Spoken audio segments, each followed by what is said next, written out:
How to quit living with your parents. You're ready to move out. You can feel it. You want your own space, your own freedom, and your own life. But then reality hits. Your bank account makes you nervous, and the thought of telling your parents fills you with guilt. So how do you actually move out without destroying your finances or your relationship with your family? In the next few minutes, I'll give you a simple roadmap to move out confidently, prepare your money, and have that difficult conversation without burning bridges. Because moving out isn't just about getting your own place. It's about becoming financially and emotionally independent. Lesson 1. Get brutally honest about your money. Before you search for an apartment, look at your numbers. A common guideline is to keep rent around 30% of your gross monthly income. For example, if you earn $4,000 a month, you might aim for around $1,200 in rent. But rent isn't your only expense. You also need to think about electricity, internet, groceries, transportation, insurance, phone bills, and unexpected expenses. And remember, many landlords want proof that you earn enough to afford the rent. So before you move, organize your pay stubs, bank statements, and other proof of income. Don't move out because you're desperate to escape. Move out because you're financially prepared. Lesson 2. Build your freedom fund. Getting the keys can cost much more than you expect.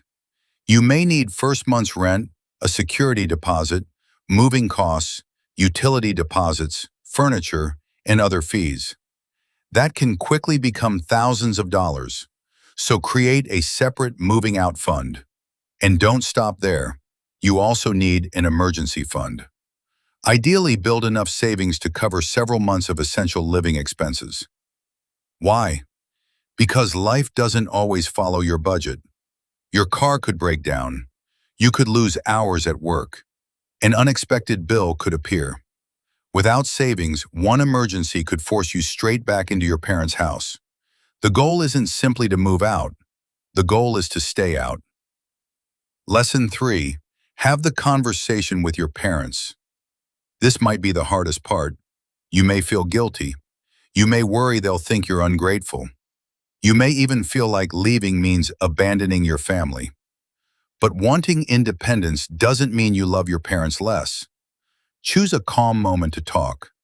Don't announce it during an argument or when everyone is stressed.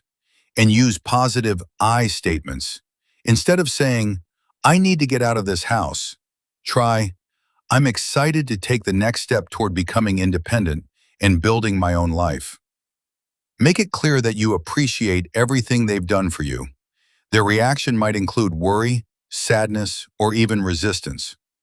That doesn't necessarily mean you're making the wrong decision. Sometimes parents struggle because they're afraid of losing the role they've had in your life. Give them time. Be respectful. But remember that growing up means eventually making your own decisions. Lesson 4. Stay independent. Moving out is only the beginning.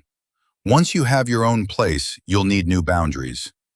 Decide how often you'll visit, how often you'll call, and how involved you want to be in family events. You can say, "I appreciate everything you've done for me, and I'm excited to build my own life while staying close to you." Moving out doesn't mean cutting your parents off.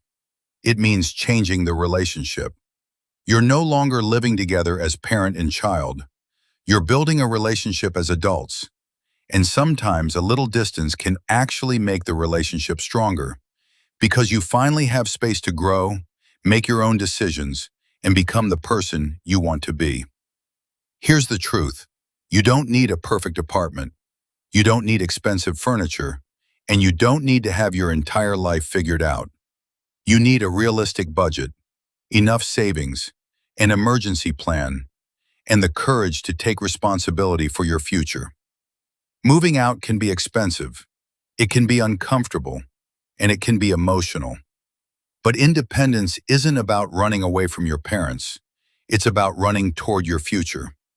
So prepare your money, plan your move, have the conversation, and when the time is right, take the step. Your future self may thank you for it. If you want more money tips, self-improvement strategies, and wealth-building ideas that most people never hear about, like subscribe and turn on notifications for smart Toro money tips. Because your financial future starts with the decisions you make today.